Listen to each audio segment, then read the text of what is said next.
Getting jiggy with it.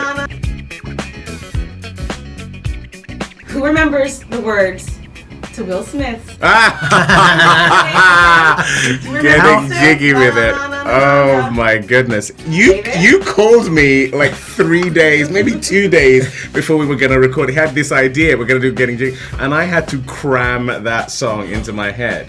So look, I remember it from my childhood, but I couldn't just do it for you now, basically. How amazing was he doing it though? So amazing that I was like, Spotify on the way. I don't remember it either. I'm like, I was little too, but I was just... And I didn't just shoot just that part of the song. I made him do the whole song. The whole Good for song. you. Can we see that like on the DVD and like? Maybe we should. Well, your family doesn't know about this role as of yet, right?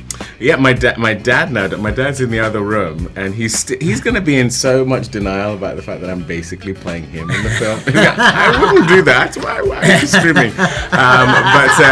But no, it's very evocative of what I saw my parents going through, both some of the absurd situations and some of the tougher situations. You know, when you're new to a country, you can be taken advantage of. I am somewhere in Mexico. I've been kidnapped. This is really bad timing. They want 5 million wired to an account. You tell whoever's got you, there is no deal unless they come way down on the price. What the mother? I almost feel bad for the guy. Stay focused. I am focused. Things are gonna start to get better for you. You work for bad people. I don't think you can survive that. Gringo. What about the script where you're like, yes, I want to do this? It was just something very different. It wasn't written with someone like me in mind. I read the script and I thought, wow, this is genuinely funny. And when Nash and I sat down, you know, I love that he embraced the idea of me in this. And as we started to talk about it even more, the idea of him being a Nigerian immigrant, which again is not how it was written. And I just thought that is something I haven't seen before. Actually, Harold is the kind of character who would be on the periphery. He would be the friend of the protagonist, who's sort of this quirky Nigerian guy in the office that we see every now and again being made fun of. But now we get to go on his journey, and that's something that I, you know, being the son of immigrants is something I really relished playing. You really believe in God? Of course I believe in God. What kind of person does not believe in God? I guess I kinda do, but not.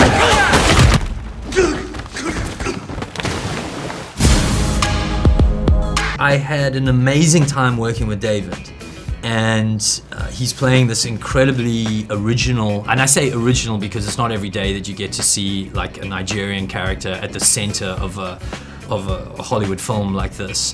And David knows the culture so well, and the little idiosyncrasies and little things that I'm sort of more exposed to perhaps than the average American would be. So I found it incredibly funny and really enjoyed working with David. And David's a wonderful improv actor.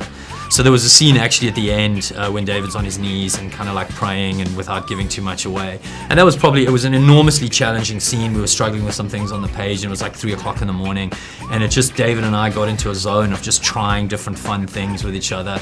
And it really, I think the scene came out really beautifully in the end.